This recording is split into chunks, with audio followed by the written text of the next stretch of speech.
We don't think you fight fire with fire fists, we think you fight fire with water fists. We're going to fight racism, not with racism, but we're going to fight with solidarity. We said we're not going to fight capitalism with black capitalism, but we're going to fight it with socialism. We must also realize that the problems of racial injustice and economic injustice cannot be solved without a radical redistribution of political and economic power. Socialism is the people. You're afraid of yourself. If you're afraid of socialism, you're afraid of yourself. If you can't get a decent salary for men who are working in the name of God, how the hell are you going to get rid of poverty? We call for a nonviolent uprising with people sitting, standing, being arrested, white and black together. We always say the Black Panther Party that they can do anything they want to us. We might not be back. I might be in jail. I might be anywhere. But when I leave, you can remember I said with the last words on my lips, I am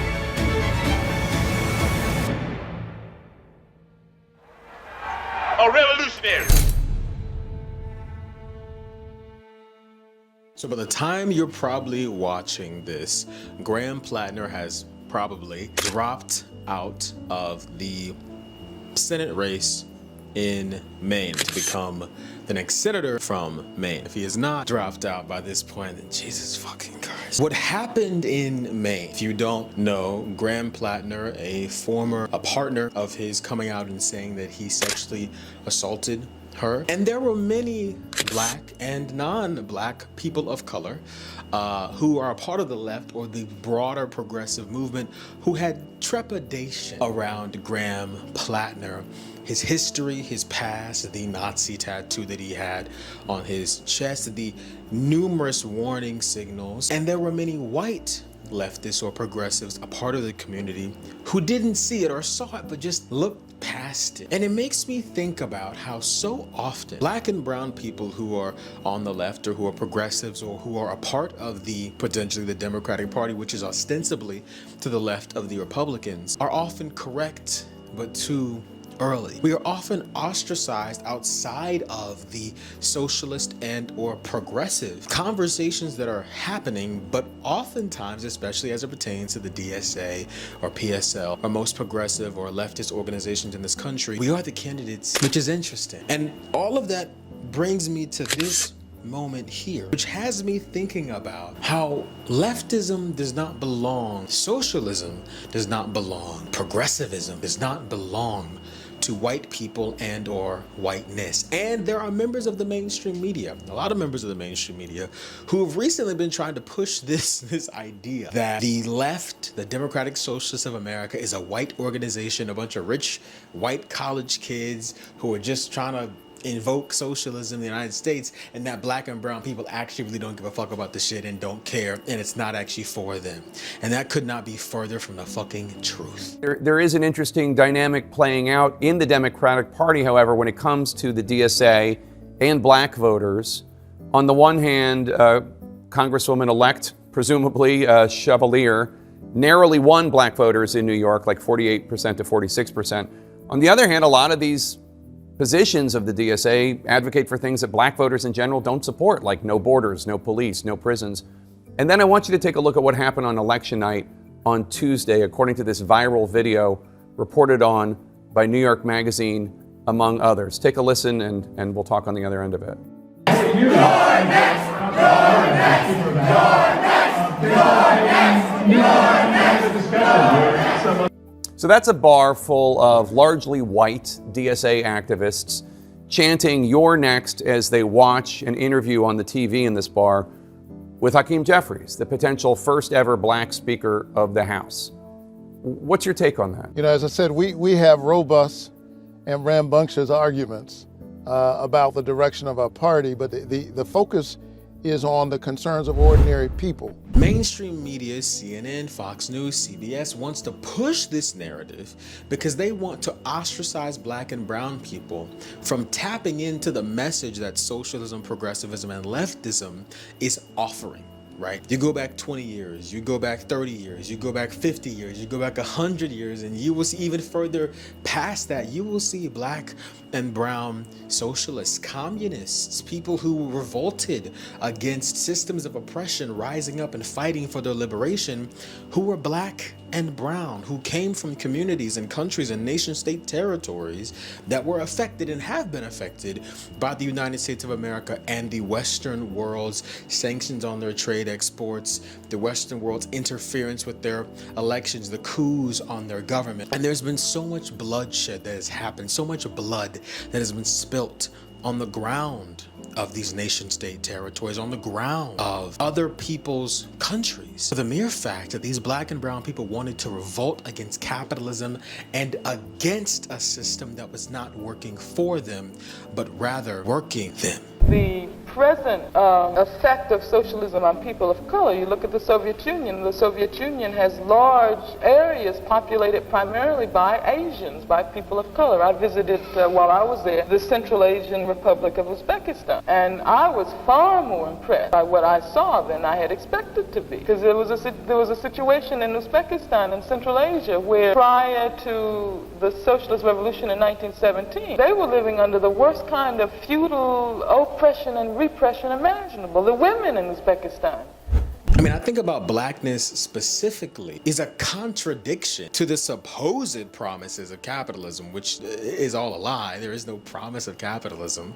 But blackness as a socio-political, socio-cultural construct in this country goes against the very idea of capitalism. They don't work hand in hand. The idea that the very wealthy keep the most while the people who are the most ostracized keep the least is something that was a system, and is a system still now, that was used and is being used to enslave my people. If you're black or brown watching this video, you may know or not know about the number of people in your community who are a part of your racial or ethnic makeup, your cultural heritage, or that have practiced your rituals and customs that were socialist and communist. Many of the same programs that we enjoy some of the privileges of in this country are built off of socialist idea. If you don't like socialism as a black or brown person, I mean, you don't like publicly funded roads, you don't like public housing, you don't like veterans assistance benefits, you don't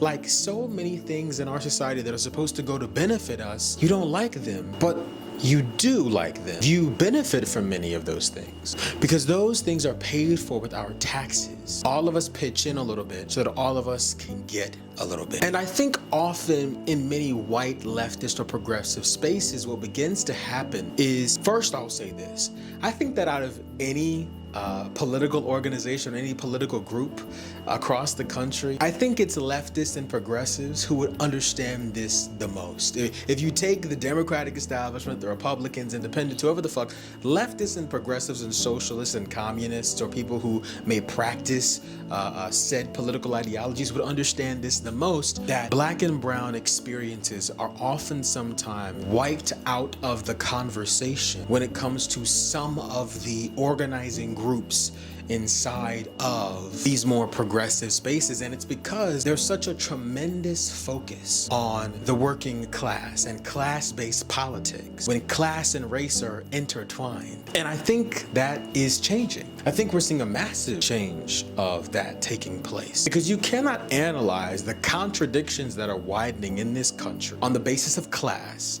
without analyzing how race has played a tremendous factor in those contradictions, those very contradictions widening. Many of my ancestors who came before me, who taught many of my people the framework, ideology of our liberation, you could classify as socialist. You could classify Dr. Martin Luther King Jr. as a socialist. You could classify many of the other radical figures of Black American history as socialists or communists or Pan-Africanists, people who believed that there could be more out of the system, that we're not getting what we fully should be getting. In an effort for many of us in this country to attain freedom, to get out of the situations and the circumstances that we were in financially, socially, politically, many of us actually, when we start to think about it and dream of a better world, are dreaming about a world in which the fundamental ideas of socialism and or even communism have come true. A world where money is not an issue. A world where money is not a problem. A world where we help each other as neighbors. A world where there is no competition between us. A world where you can rely on your public infrastructure to take care of you and get you from point A to point B. A world where the buses and trains don't run late. These are all ideas that one holds inside of themselves, and they may not classify it as socialist, but it falls underneath the umbrella of socialism. And many of the niggas that are watching this may not have identified those things as socialism. But when you think about the community that you're a part of, the things that you want to see, the programs you want to see invested in, the ways in which our communities can get better will not get better underneath capitalism. And I've talked to numerous amounts of people who are also people of color who've talked about, well, you know, they just got to get it up out the mud. You know, they just got to put money into their communities. You know what I'm saying? You gotta pull yourself up by your bootstraps and bring your community on up with you. But when a community requires billions of dollars of investment from being disenfranchised by a government agency, by corporate interests that want to demean that community, who want to lower the property taxes value so that they can eventually buy up property and land in that community and eventually install a Starbucks or a fucking Lululemon, that is not going to help. Someone raising multiple millions of dollars to build a community center is great. I love it. But what happens to the kid who's down the street, to the mother who's raising 4 kids, to the person missing a leg who cannot get their veterans assistance benefits in said community? It requires more than just a few multi-million dollars. It requires a reinvestment and a commitment by the government that has disenfranchised them to reinvest. And I'm not just talking about to the communities, the black communities in this country. I'm talking about communities and nation state territories all over the world. We have seen what happens when the United States government, its proxies and its supposed allies do not like when a black or brown country, a socialist country, or a country that is interested in a radical tradition of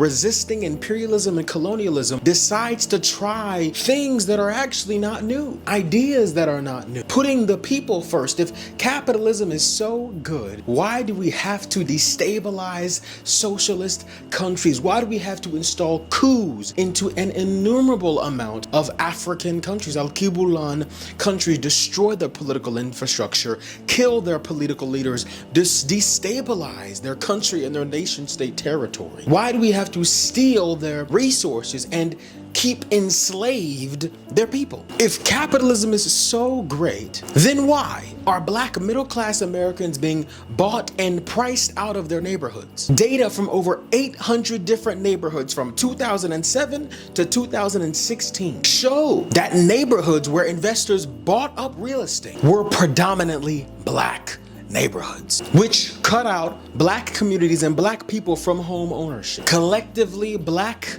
people lost over $4 billion in home equity over a 10-year-long period, a fucking decade, because of those investors. If capitalism is so great, then why, as of 2024, 40% of black-owned, fully black-owned businesses are denied financing, compared to only 18% of white-owned businesses. And furthermore, the concept of black capitalism not only doesn't work due to external factors impeding on the supposed social, economic, and justice-driven progress, such as a white mob descending on Black Wall Street, but it also doesn't work because even if any supposed external force did not impede on the growth or the accumulation of black capital, the very concept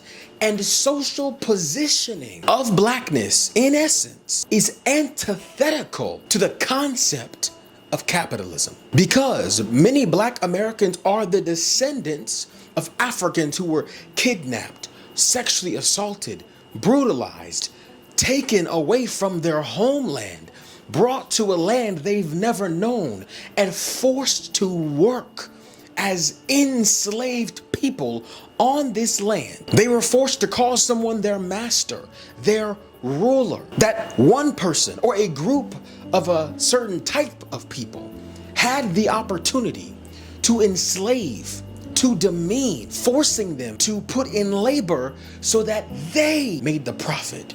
so that they had the earning when it was enslaved black people that created the wealth for this country. Our very foundation in this country, and the fact that many of us revolted against that style of cruelty, is exactly why we and capitalism don't go together. That people, those people, our people, then trying to gain the benefits of the very same system that exploited us is a disservice to the type of transcendence that black Americans need, deserve, and have worked too damn hard for in this country. We cannot become the master. We cannot become the enslaver. We cannot become a part of the ruling class or a part of the evil, vile, wretched, exploitative overlord that look down upon the working class and exploit them for their labor. We cannot overrule the master just to become the master, because many Americans, even some black Americans, don't really have a problem with oppression. They just want to be the ones doing the oppression. We should not become the one who raises the rent. We should not become the one who denies the claim. We should not become the one who dominates these various separate sectors, because just by putting a black face in a high place does not mean we are all going to go to a better place. Because race, even though many of us assume that along with race comes certain experiences and ideas about progressive movement, that because you are black you must have experienced racism and therefore you must be progressive because you don't want to do that shit. But the problem is, many niggas do. Many niggas don't give a fuck. They just want to be the beneficiary of the oppressive system. Not only is the prospect of black people in America or across the world engaging with capitalism antithetical to the types of revolutions and revolts that took place for our people to get out of bondage, not only is it antithetical to our lived experience, it is antithetical to our ancestors. You look across the continent of Al-Qibula, Africa, at the indigenous tribes and the way that we held society with unity and pride and community and oneness. The innumerable amount of societies that welcomed in queer people, that welcomed in trans people, that continue to welcome in people from other continents. To trade that style of governance and community is completely antithetical to the hyper individualism, the rugged individualism that capitalism demands from us. Because if I am your enemy and you are my foe, I can never build anything with you, so that we must all grow. You see what I'm saying? If we were to join that style of system, what might it say about our people? That now we just want to be the one doing the oppression. I mean, we can even take it another step further as it pertains to Zionism. And in America, many mainstream outlets, think tanks, purposefully creating the notion that black Americans really love Israel, and that black politicians must be the face of this Zionism. It's purposeful. And as Zionism is continuing to lessen in popularity, and these black figures in the Democratic Party and the Republican Party continue to praise Israel, the apartheid Israel, the nation state, the apartheid state, so too goes the rise of anti-blackness. And yes, Zionism and capitalism are interconnected. Who do you fucking think Israel gets their weapons from? Where do they get their jet fuel from? Why do you think the United States is selling weapons to Israel? Why do you think Israel's buying weapons? And money, nigga, money. Weapons manufacturers make money off the backs of bloody dead children. And I'm saying all this because in the midst of the rise of socialism in this country and democratic socialism, and the opportunity, the wonderful opportunity we have to build a working class revolution and a working class movement, media and conversation is important in that. And I don't want us to be left out, because we can build something as well. We can build inside the DSA or outside of the DSA. We can build in our local communities and door knock. We can tell each other about the wonderful traditions of our people, of our ancestors, even in this country. Think about Malcolm X and Martin Luther King, democratic socialist, and Bayard Rustin. Think about a freedom budget for all Americans, which showed the potential of a pathway forward for racial justice and economic justice in this country. Written and contributed by and into by some of the very fucking people we look up to and praise to this day. But oftentimes many of these names get squandered, get whitewashed, or are washed with the red, white, and blue stain of the flag. We forget the socialist traditions of Martin Luther King and Malcolm X and so many of the black women who were involved in the civil rights movement, so many of the queer people who were involved in the civil rights movement, whose names get washed away. Some of the things talked about in the freedom budget were providing full employment for those who are able and willing to work, including education and training for those who needed it. Things like making sure them niggas got good wages when they went to work, providing decent medical care and educational opportunities to those in America who needed it, purifying air and water, and granting Americans access to transportation, spearheaded by A. Philip Randolph, Martin Luther King, and Bayard Rustin. These things, bro, we're still talking about to this day. And these are the radical, but are they so radical, traditions of our ancestors. And this, again, I'm not making this video for the white niggas. I'm really not. Like, I'm not trying to explain to white people the history of black radicalism. I'm more so interested in having conversations with other niggas about our people's history, because some would say that optics matter. And there was a video the night of Claire Valdez's victory in New York, where, you know, there was a DSA party and a bunch of white people were chanting at Hakeem Jeffries on the screen, saying, "You're next." And I can see how the optics don't look great. But what I'm not gonna do, I'm not going to allow for the critique to not land because of their blackness. It's just not gonna happen. You are an establishment Democrat who takes millions of dollars from AIPAC, many other corporate PACs, who stands up for the establishment and does not stand up for the working class, and that includes the black working class. And to me, you're a traitor, bro. You a traitor, nigga. You are not one of us. You may be black, but all skin folk ain't kinfolk. There's such a long-standing history of tradition, such a long-standing history of coups on other people's governments, killing other political leaders, Pan-Africanist leaders, black socialist, radical change makers across this country and across the fucking world. And I look at what's happening right now in the movement, and we are a part of the movement. You cannot build socialism. You cannot build true thriving democracy in this country without the black voice, because nigga, we built democracy in this country. I look across the country right now at candidates like Malak Kuros, Colorado, Cori Bush and Hartzell Gray in Missouri, Justin J. Pearson in Tennessee, Janice Lewis George in DC, and the list fucking goes on. And I feel inspired. I feel inspired to do more, to phone bank more, to protest more, to volunteer more, because we are a part of this movement. Many of the protest methods, the organizing methods, the unionizing methods that you see part of DSA, a part of PSL, a part of many other organizations, many of the tactics that you see clearly people in these organizations and outside of these organizations use to get people involved come from the black radical tradition. Think about the Black Panther Party. They wanted to offer free school breakfast, and the government completely destroyed and destabilized them. They wanted a world and a society where people did not have to struggle, but they did not have to simply live to work, but they wanted to work to build a life that everyone could be able to live. And the United States government said, fuck that shit, get these niggas out of here. And that's what I want to fight up against, because I think that oftentimes many people will use, many black politicians and black political supposed leaders will use radical jargon, language, platitudes of radicalism when they take money from the same corporate PACs, the same corporate establishment, and the revolutionary political potential of building a movement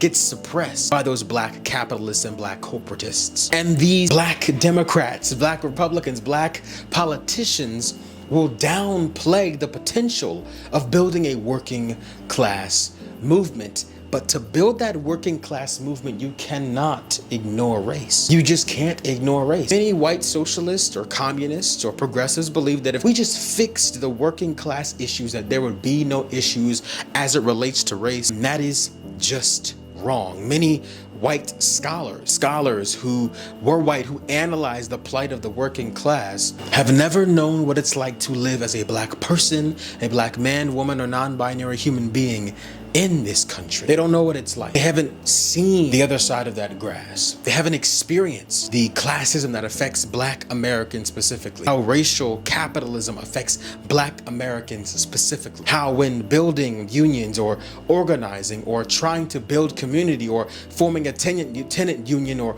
organizing against a landlord or whatever it might be, race plays a massive role in organizing against these systems of injustice. Because there are many white leftists and progressives who, even though they're progressive, even though they're leftists, they still are white. And their whiteness doesn't blind them. They're not blind to these issues. They're covering their own eyes. And I think if we want to have a true adult conversation about how we build a working class coalition in this country for black and brown people alike, we have to acknowledge how much race plays a role in that working class agenda. If Graham Platner was a black man, would he have got as far? And what I mean is, it's not that because you're black, people won't vote for you. There are certainly people who won't vote for you because you black, because you were nigga. I mean, look, that's just on them. But it's, would we allow such recklessness? Would we allow such allegations? Would we allow such space, room, grace? Would we?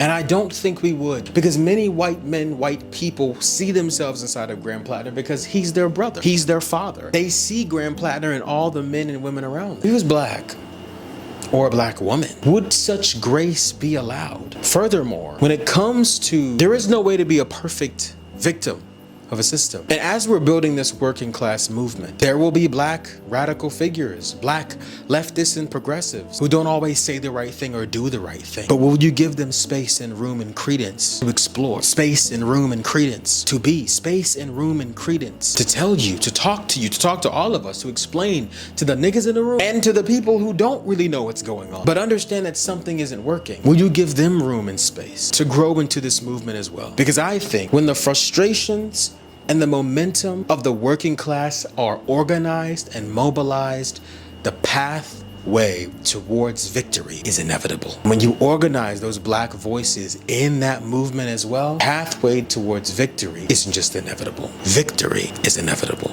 A nice gathering like today is not enough. You have to go back and reach out to your neighbors who don't speak to you.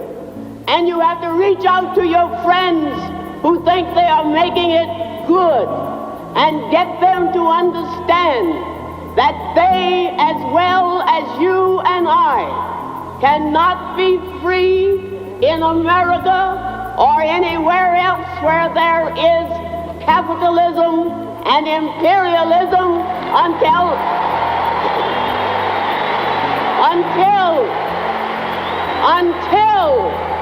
until we can get people to recognize that they themselves have to make the struggle and have to make the fight for freedom every day in the year, every year, until they win it. Thank you.